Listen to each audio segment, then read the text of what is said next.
Hi, and welcome to DM. This is a show where I convince 3 DMs to hang out with me and put up with me asking them ridiculously simple questions on how to DM for about an hour at a time.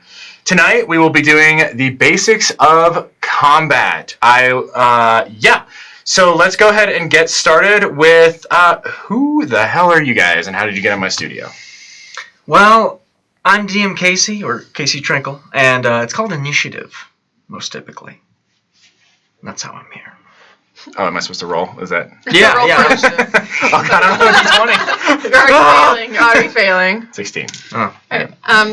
I am Brianna Baca, usually go by Bree, and I'm here because I work magic with alcohol, and I just kind of do other stuff on the side.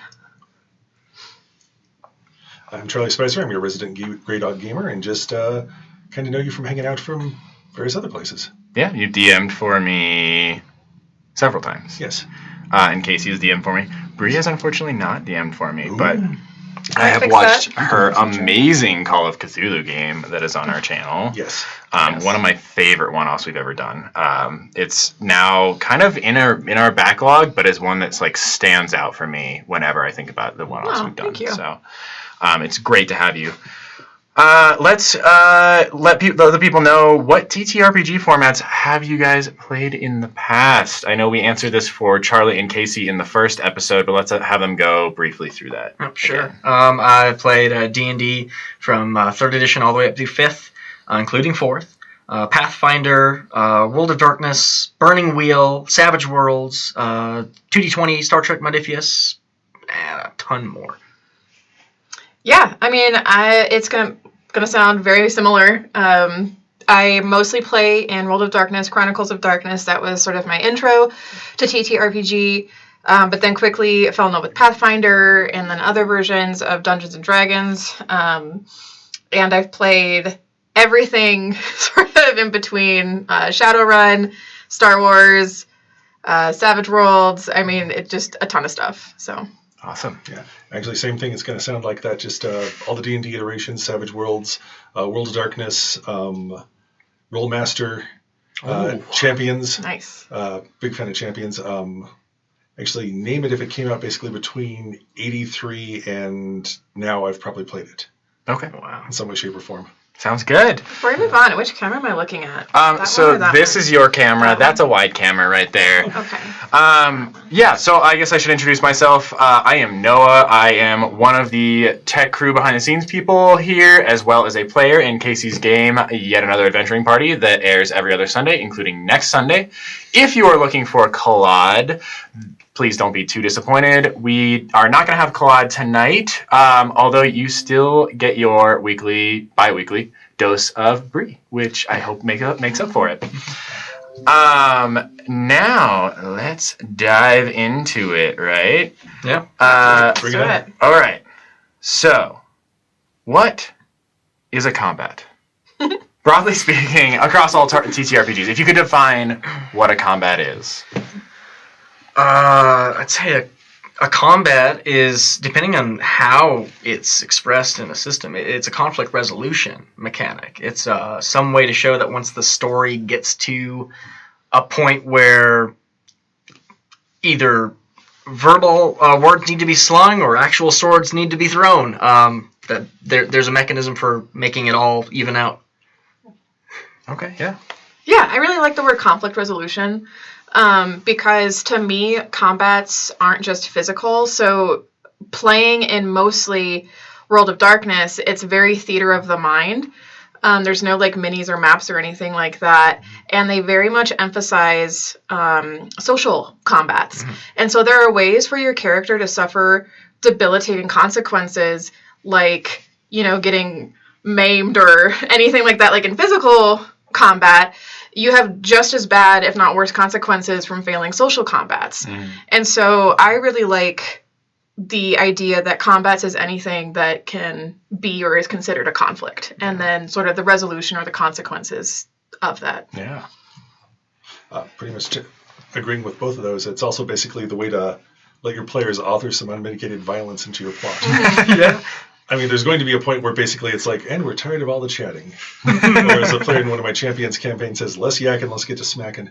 Yeah. And because there's got to be a point where, I mean, there's genres like superheroes specifically where, there is going to be some sort of punches thrown. Yeah. But it still has to go ahead and further the plot. If it's not, then you're just playing a war game.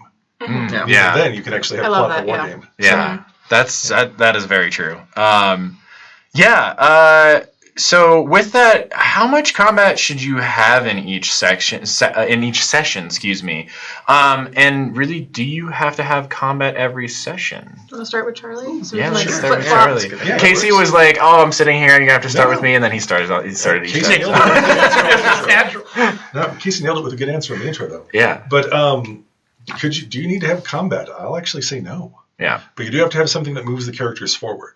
Actually, I think the longest campaign I ever ran was for 5 years. Every Friday, with a few breaks, I ran a supers game, and again, it was in Champions, which has this kludgy combat system with a speed chart. So you'll have one guy that's going like 3 times the before, the other guy can go once. Oh. It was kind of a mess. But once you manage it, you realize that basically those that are going slower have time to like think of a witty retort to say or something with that to move it forward.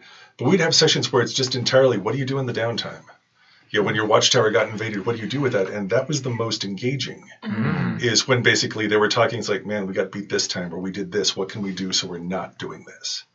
And it gives the players kind of, not having combat gives the players kind of time to breathe and explore the room with their characters. Yeah. So, yeah. Yeah, I mean, I agree. I think combat is not a necessary thing. And I might be a little bit biased because I feel like in my own DMing and GMing, I am really weak when it comes, like, combat's my weakest point of being a DM. So I do not have a combat every session. I don't even have a combat every other session. So the kinds of games that I create are more like political intrigue and like social intrigue, very much like investigating corruption or trying to prevent this. And then combat I use as sort of like the climax of that story, where like you're coming to a head, and now you have that big like cinematic moment where like everybody's on the field fighting or something like that. But I definitely don't have physical combat in every session. If you need combat in every session, I'm gonna have to agree with both of you and say that you don't, as long as that fits the expectations and promises that you set at a table. If you're going to have a game where everyone's playing a mercenary company, where they're building characters that they're excited and want to be engaged in duels and trying to fight their way for their lives, and you simply just give them exploration, well, a good number of your players at the table, they're going to feel kind of unsatisfied.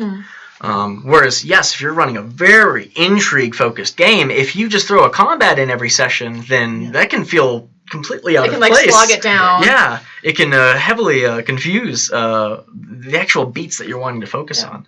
If you're going to have combat in a session, I would argue that you'd want to try to make it just one. Unless you're doing like a full dungeon crawl, in which case you're going room to room. That'd be fine. For a story-focused game, I always try to limit it to one. Yeah. I'm going to bounce off a little bit of what Casey said before we moved on, because that brought up a really good point in depending on what you need. And so the first thing you want to think about is like what system you're running in, because some systems handle combats every session or like quick little things very well. D&D is one of them. Mutants and Masterminds is a very heavy, like it's focused on like the physical like conflict between characters.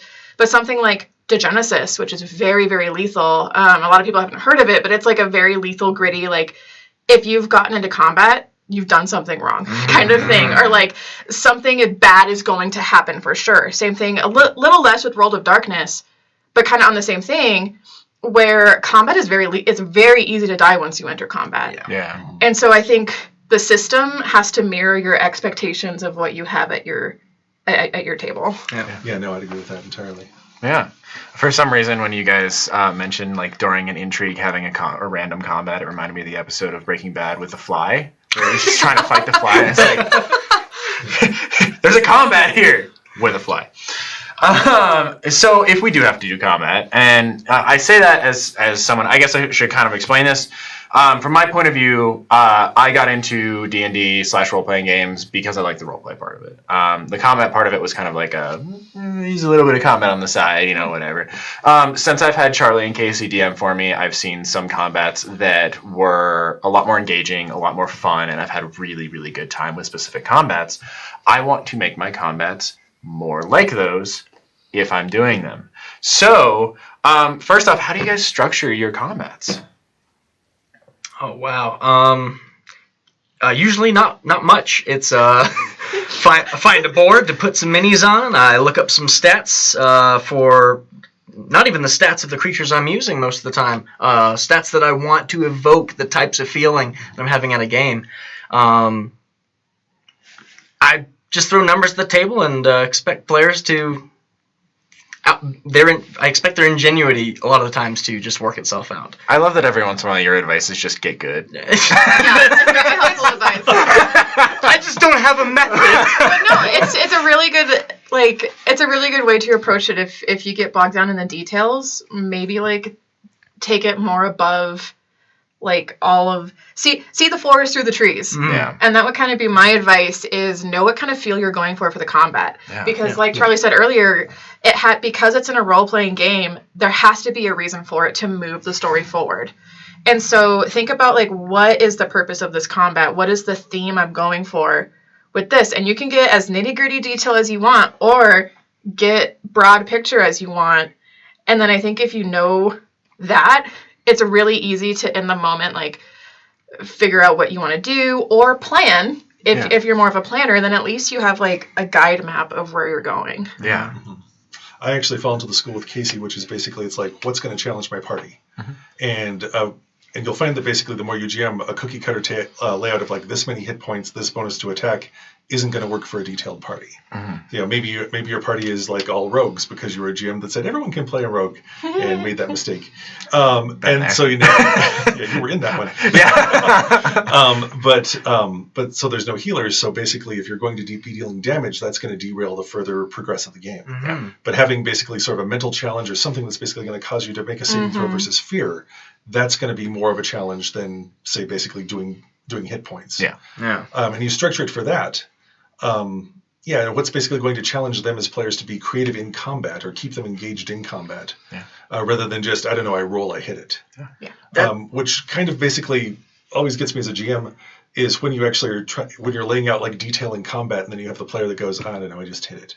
Mm-hmm. And in the back of my mind, you could fault the player and go, well, why aren't you more engaged? But really, it comes back to me. It's what did I do that you are? Why did I do that you're not this engaged? Yeah. What did I say that you're not so dialed in as this? That's a great point.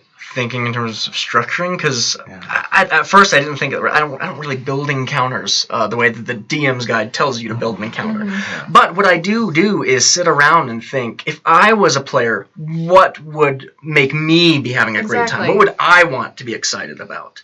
Designing it directly around both your players' strengths, allow them to shine in the right moments, and then be challenged otherwise. Yeah.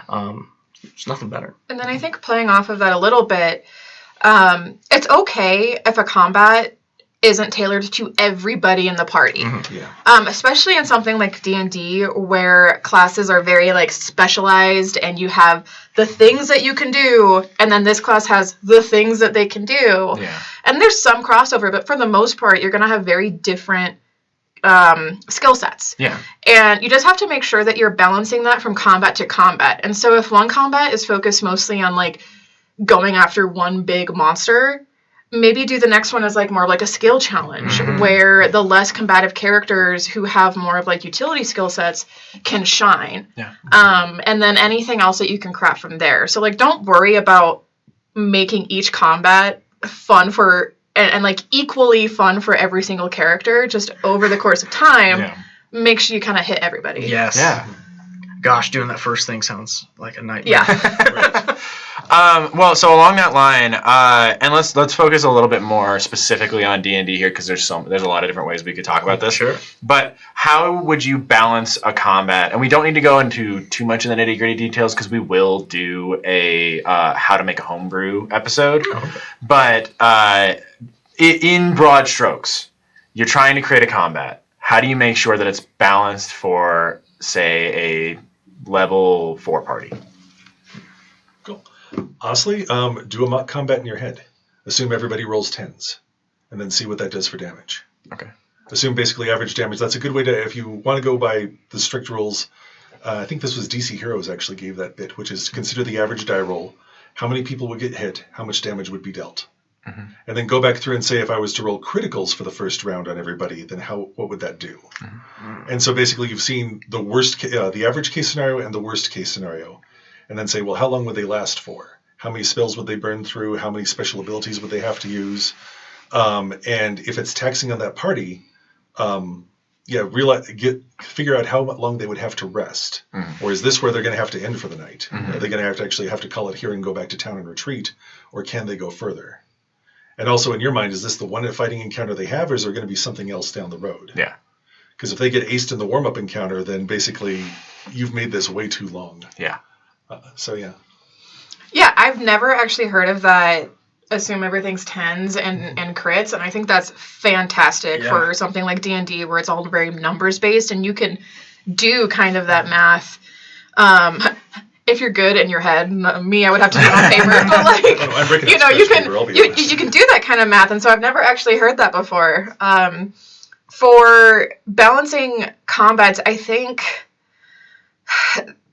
just if it feels like something's going south, then obviously like you can fudge some HP, you can fudge some rolls, and I think that the continuation of the game is more important than like the validity of my rolls, if that makes sense. Like I'm never going to go in the other direction where like I punish my players by fudging the rolls, but if it looks like there's going to be a TPK in like round 1, then obviously like I messed up. Yeah. And I need to correct that somehow.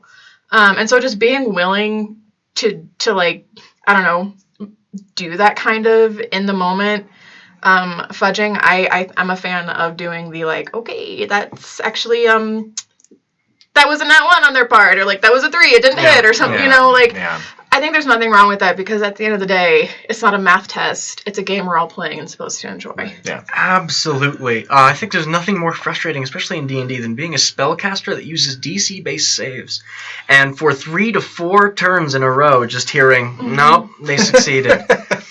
And it wears on me as a dungeon master too, even if I keep getting the successes, because I'm like, wow, I'm seeing the commitment and the ingenuity of a player, how they're wanting to, a lot of times using smaller spells and kicking it up even to higher level spells, because they're wanting to try to make that count.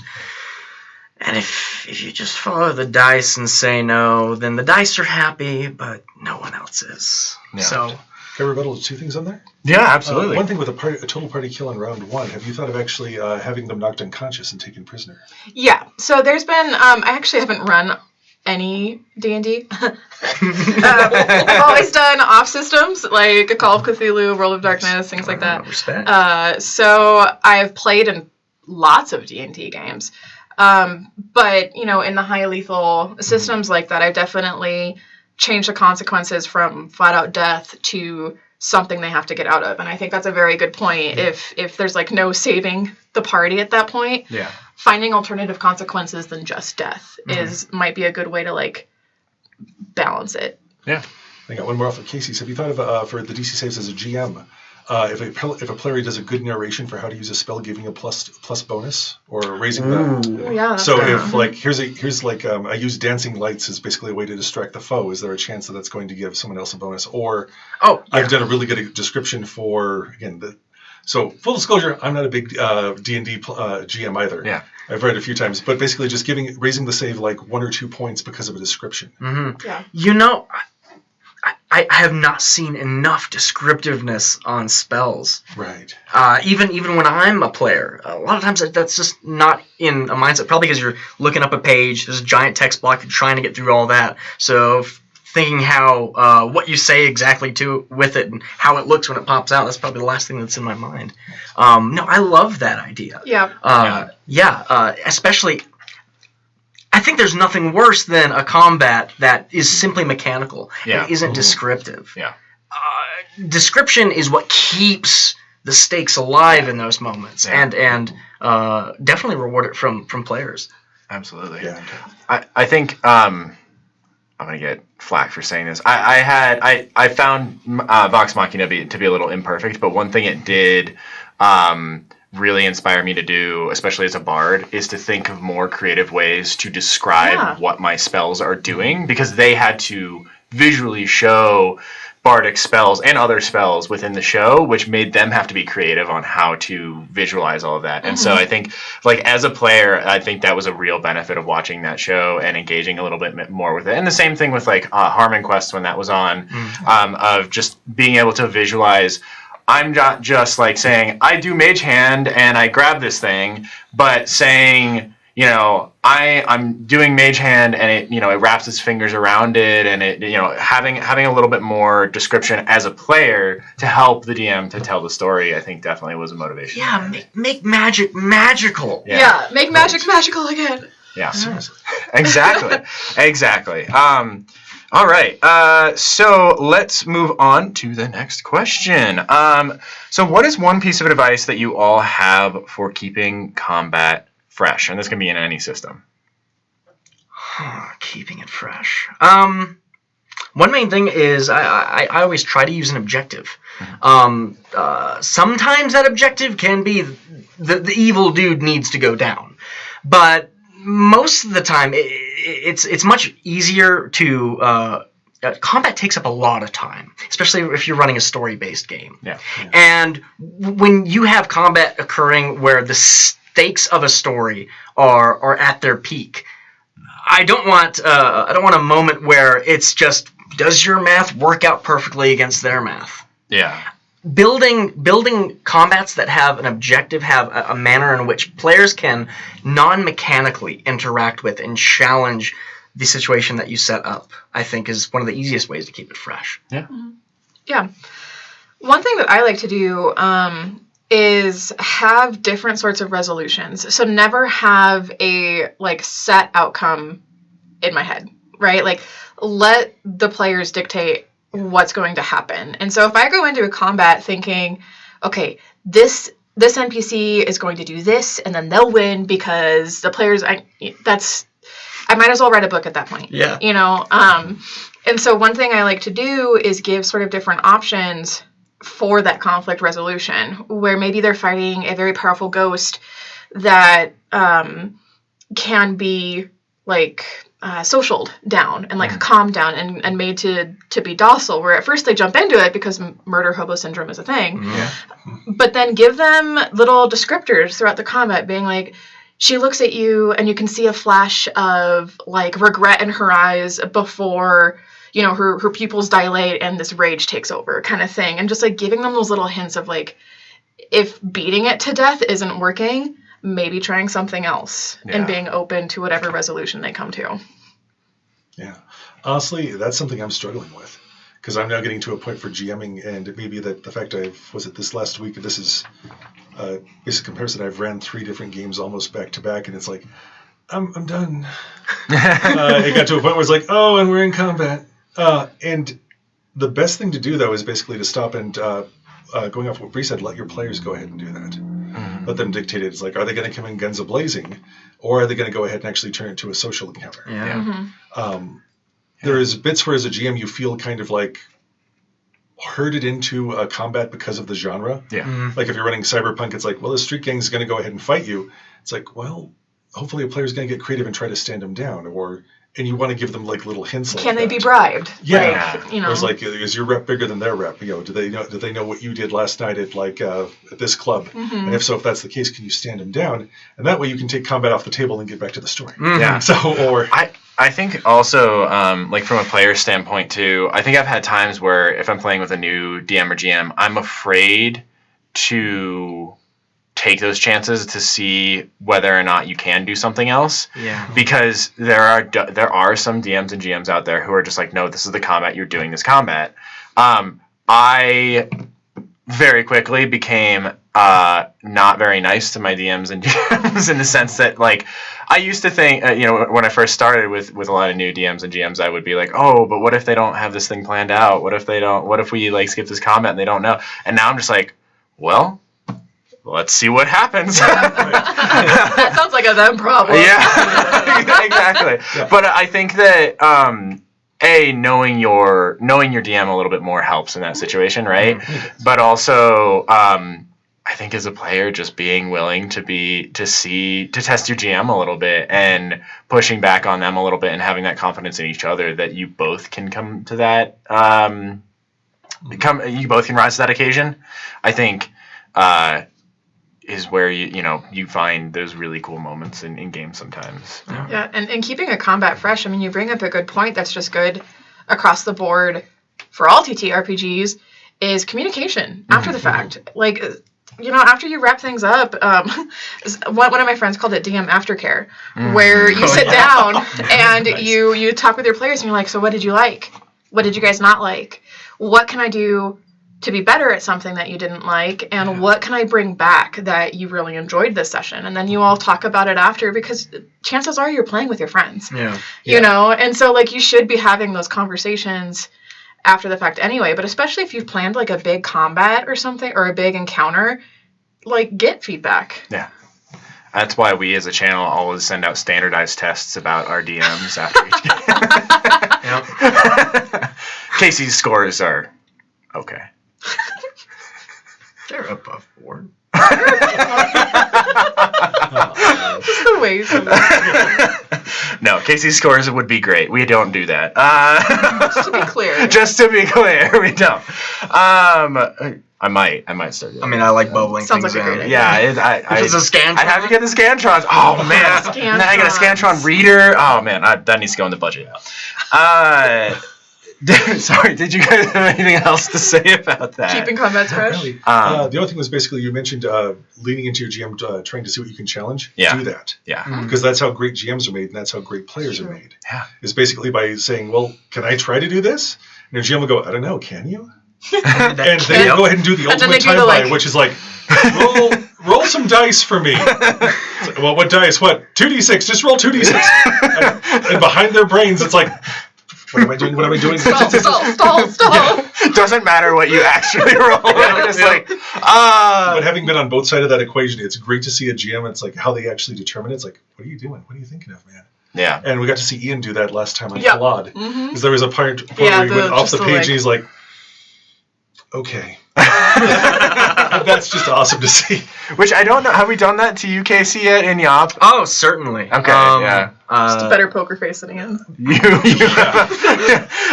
With Casey, I'm pretty sure that he just doesn't plan half of it anyway, just so that he's just like, well, you guys are gonna screw it up anyway. Was it session 1? You guys went into a museum that didn't even exist before you opened the door? Nice. I didn't know that. It's amazing. That's amazing. Yeah. No. Wow. That's very commendable. So with that, actually, how do you? Because I think this is part of how you solve some of those problems. How do you integrate storytelling into your combat and vice versa?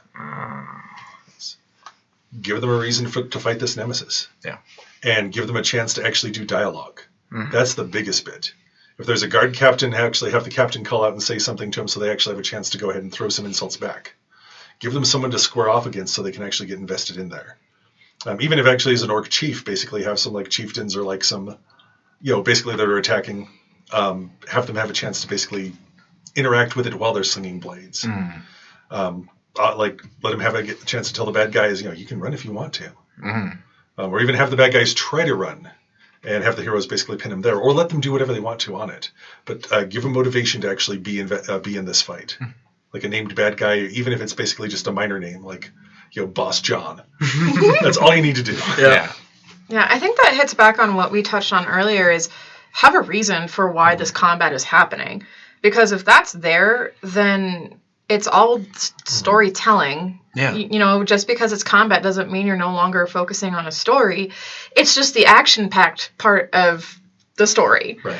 Kind of like when you're watching a movie. Just because they start fighting each other doesn't mean the story disappears. Yeah. It's just that's... Well, for some movies. For some movies. For some movies. A good action movie, let me say. A good action movie. And so as long as you go into the combat with a reason, and then like we talked about earlier, coming out of the combat, there's a way to move the story forward, like it's all storytelling. Yeah. Communication between players and NPC. I think that's the golden thread of what you can get from combat. When people are swinging their weapon, describing how they're doing it, and saying exactly what their character's yelling at their face as they're doing it. That's a culmination that just excites me. Yeah. Another thing that I've heavily noticed, however, that I don't even do well myself, but some other DMs that I know do it just phenomenally, is communication from NPCs to NPCs. Having them actually talk about their about their positioning, about their morale, having them help each other. Suddenly, you go from fighting just, okay, this is a bunch of goblins that have been harassing the town, to, no, this is an ecology of organisms, creatures that are in a cave trying to subsist, and they're fighting for their lives just as much as you are. Yeah. That brings combat to life for me. Absolutely. But also, having some good examples of dynamic combat, though. Yeah. Like, I was just thinking about this as you guys were talking about this. The old Errol Flynn movies, or any of the Zorro movies. Oh, yeah. The panache. Because there is plot, or even Princess Bride when he actually... Oh, yeah. Because there is plot going on throughout all that combat. Even, you don't have to see this, I'm just going to use it as a suggestion for those that have seen it, so it justifies the brain cell loss. The Wesley Snipes movie, Art of War. Oh, yeah. Horrible action film. It is not on anybody's top 10 list. I will almost guarantee that. If it is, you need to see more films. But there is a scene at the end where Wesley Snipes is against the bad guy, and they have this whole running gunfight, but with dialogue. And there's just a beautiful line where, they're back-to-back reloading their guns, but they're just going to turn around and shoot each other. And he says, I have to hand it to you. Somebody comes in and raises the bar, makes me play up. You're too kind. No, I'm not. I was like, that was great, and I would love for a player to roll that out on me. Yeah. So this last weekend, actually, might have been yesterday, Corridor Crew, who do the people react to things, had stuntmen react, and there was a guy on there who does a lot of the action coordination for Marvel films, and he was talking about how every combat he does has a 3-act structure. And interesting. You guys talking just made me think of that, of like, oh, you could integrate that idea from filmmakers into your combat to try and create a 3-act structure for your combat. Hopefully, I think you wouldn't want it to feel too like JRPG, like we're gonna see. And now I go over and I grab the dinosaur head and I use that now as my arm. Final boss. But I do think, like, as I said, you guys talking just made me think that's actually there's some potential in there to integrate 3-act structure to your combats. All right, so let's get serious here. What is one fatal flaw you have made, or could be made? You don't have to admit something here, that a DM or GM can do during combat. I'll jump on this one. Yeah, go for it. Practicing what I preach. Part of the reason why I said don't go into a combat with like a set idea of how it's going to resolve is because I've done that, and those have been the most painful combats to work through. Just because I feel like I'm losing if, the things that I thought were going to happen don't happen. The players feel like they're losing because they're having all of these great roles and all of these really interesting and creative ideas, and I'm just saying no to them because it's going to block the idea that I had at the end. And so in that case, if you need something to happen, don't make it an encounter. Make it background, like make it something that happens that they now have to respond to. If it's something that like absolutely needs to happen for your story to move forward, don't let the players touch it until it's happened. And then they can have other ways of interacting with the consequences of that. Yeah. With that, don't think that you actually need to make the boss tougher because he's going down easier. That's the one I've made, which is like, oh wow, this was supposed to be like the big boss to fight, and they're being clever, they're being creative, but no, I can't have him go down in 2 rounds. He's got to have more hit points. He needs to deal more damage. And on the fly, you think of that more a bit, and it's like, no, just let them beat him down. Let them win. If they actually threw the stuff off the wall, go with it. You need to check your ego at the door as a GM. It's like, he may be a great villain, he may be this. That doesn't mean he can't return.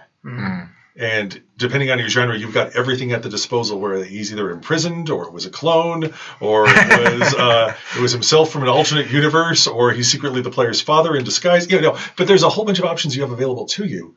But don't think that you need to make a fight difficult just because, again, like a JRPG has it. So if they're being clever, if they're getting good rolls, let them have those good rolls. Yeah. Mm-hmm. That's largely what I was going to say is don't get attached to your bad guys. Sometimes you build up someone to be a real big deal. You have a scary voice and stuff in your mind, and you bring it to the table, and with the right night and just the wrong rolls on your side, the players can mop them up, and he suddenly becomes a joke. That's not a problem. It's not a problem at all. In fact, that's some of the starts of some of the best campaigns I've had. It's much better to just go, yes, you've taken down that bad guy.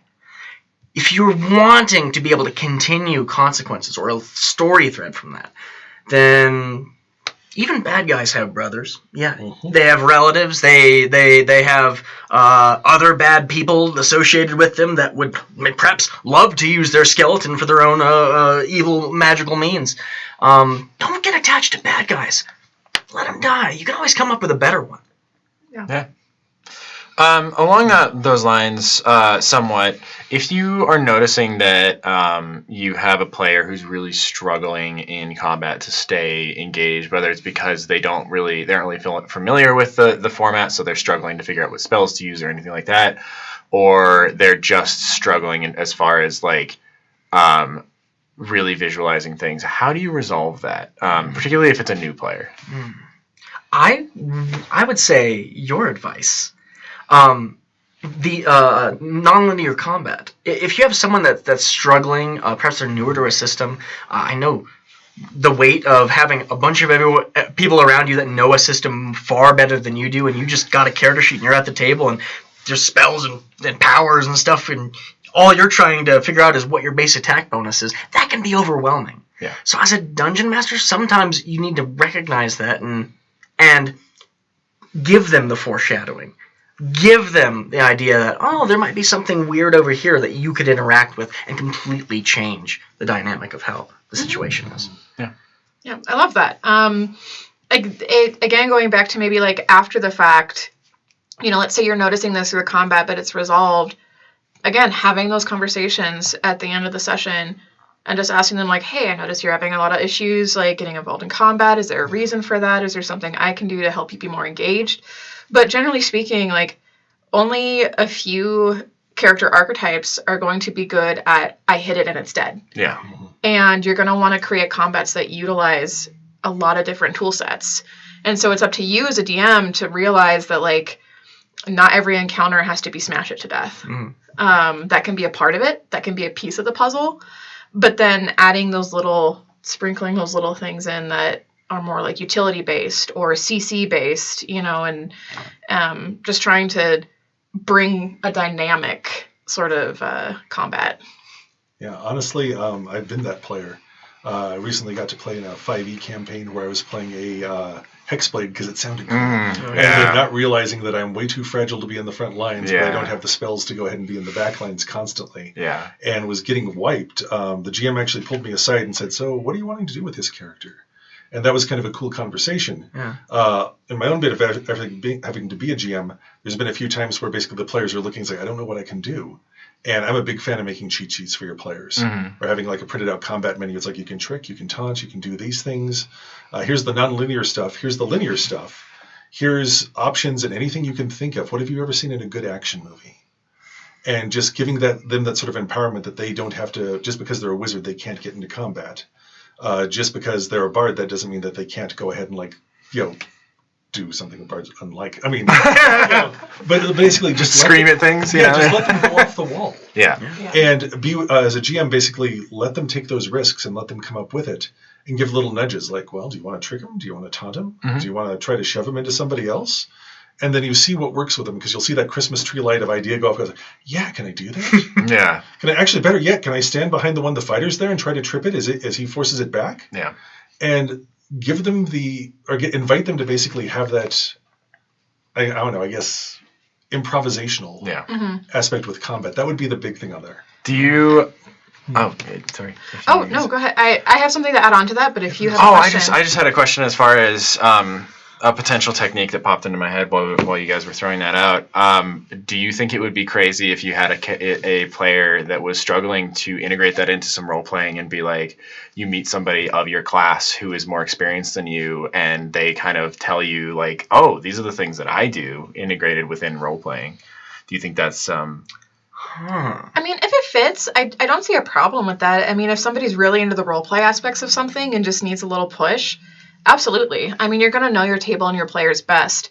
The thing that I was going to piggyback off of that kind of also goes into that question is I feel like everybody at this point, or I should say most everybody at this point, understands that TTRPG is collective storytelling.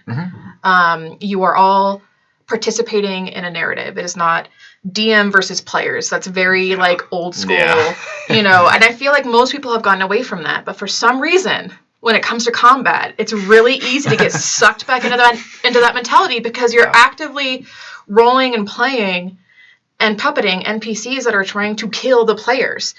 And so if you have a player that's like, what can I do? I'm stuck. You need to take your headspace out of puppeting the NPC, and you are now the DM.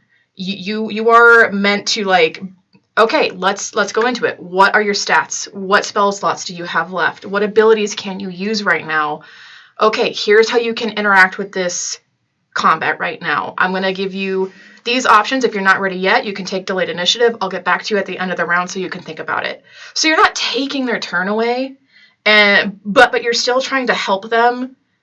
And then you can get back into the headspace of being the thing that's trying to kill them. Yeah. And so you have to be willing to like hop out of that for a second, like pump the brakes and help your player. Yeah.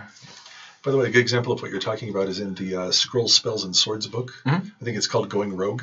It's a fiction bit where basically the NPCs wind up actually, or the NPCs in a fantasy story wind up actually having to be the player characters.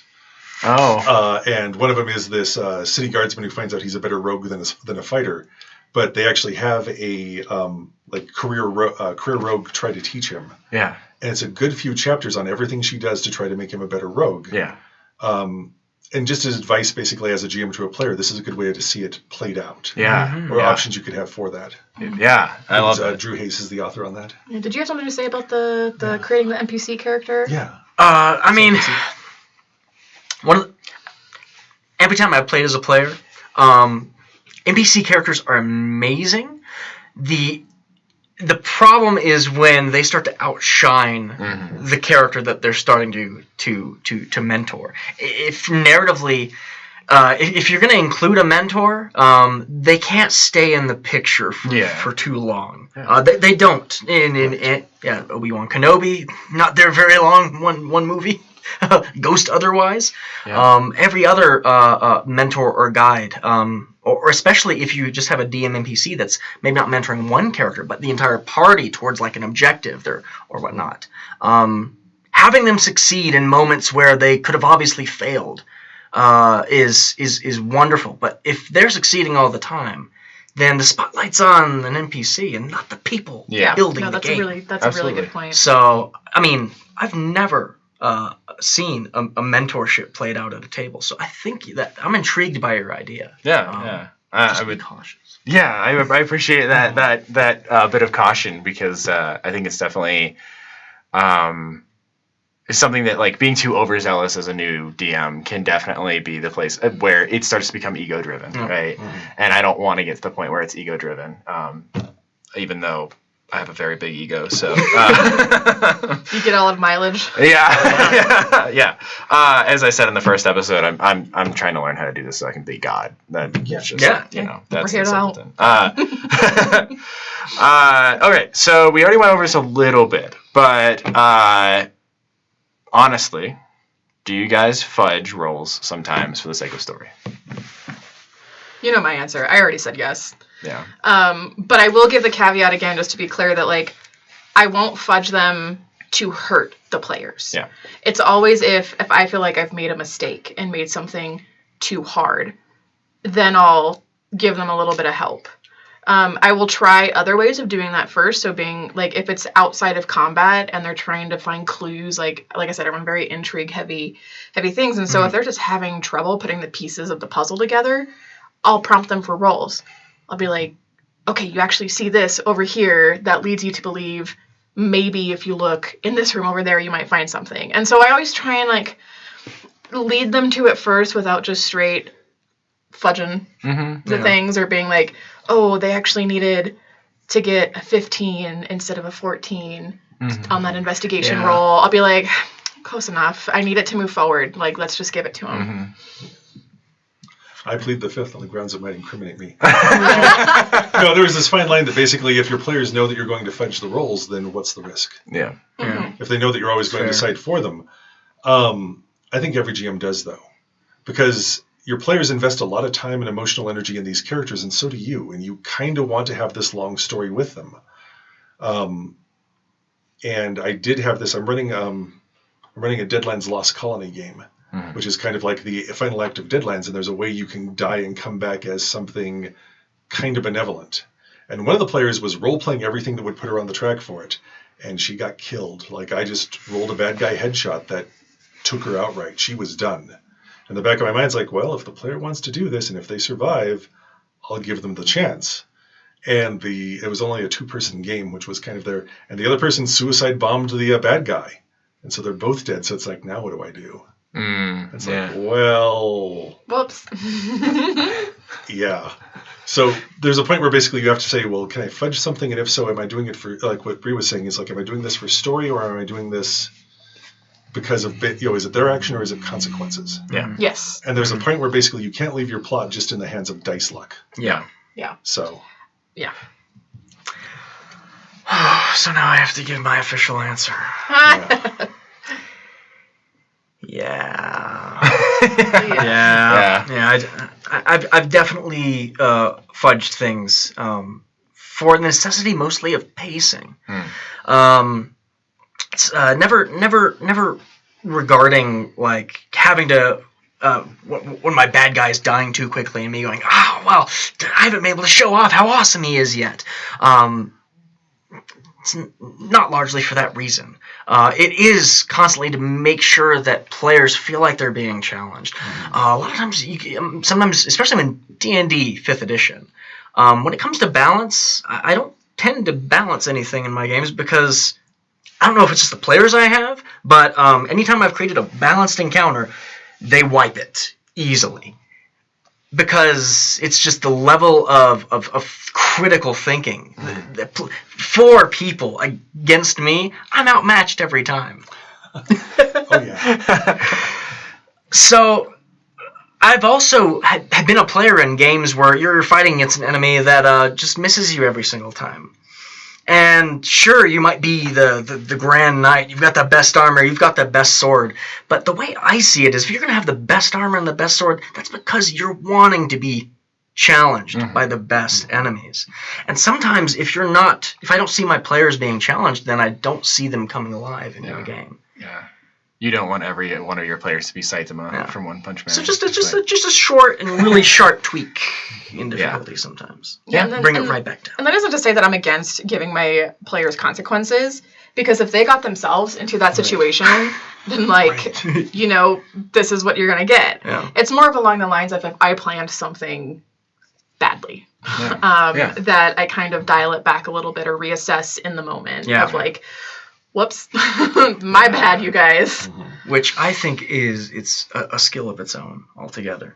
Being knowing able how to dial it back. Actually, yeah, he's correct, yeah. I'm really good at knowing when I have to. A lot of practice. So what is a combat that you each have been in or run that you remember as being particularly fun?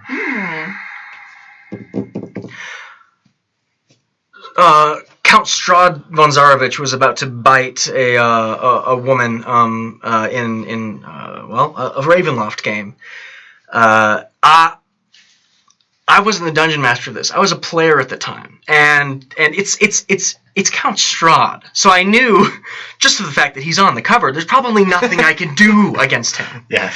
So while everyone else is slinging damage, which is just making small singes and whatnot, he grabbed over the person that we were trying to save, and he went to bite right down on it. And I had ready to cast a spell, and what I asked if I could cast was prestidigitation, so that I could make her blood taste flavored like regret. Which is a very, very estranged God, concept. that's the most Casey thing I've ever heard. Something just reflavoring it to be hot or cold or whatnot. Prestidigitation shouldn't be able to evoke emotional concepts. But the DM said yes. Yeah. And because of that,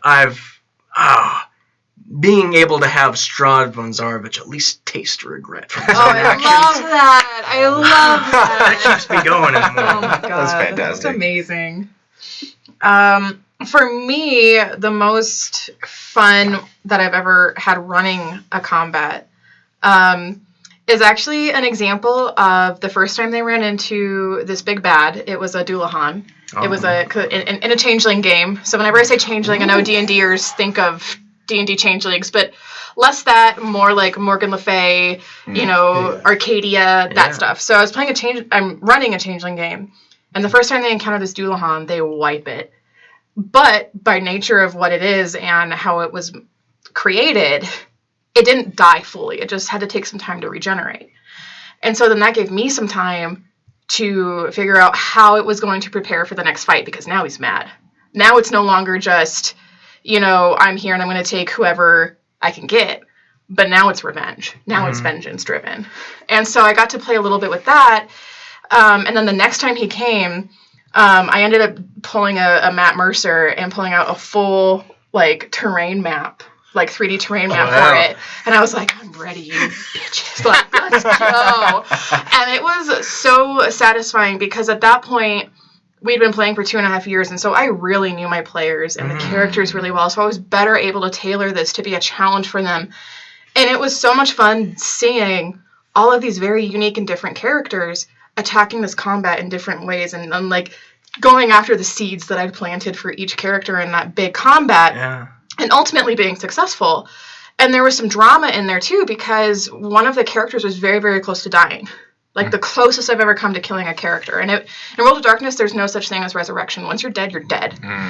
And so it was really dramatic too. There was a lot of tension there. And I ended up doing his last few hits on her, on the table for everyone to see, because I was like, I don't want to take this moment away, because she was being very self-sacrificing. And so I didn't want to take that drama away from her. If that's what her character wanted, then I didn't want to be it doesn't matter that you were going to sacrifice yourself because you're going to live anyway. And so that's one of those things where I rolled on the table to show everybody, and it was a hair away from permanent death. And that's just it was so satisfying. Nice. When I played in it was a Supers campaign, and my basically as if Nick Fury had gotten the super soldier serum was my character. So this kind of surly Captain America.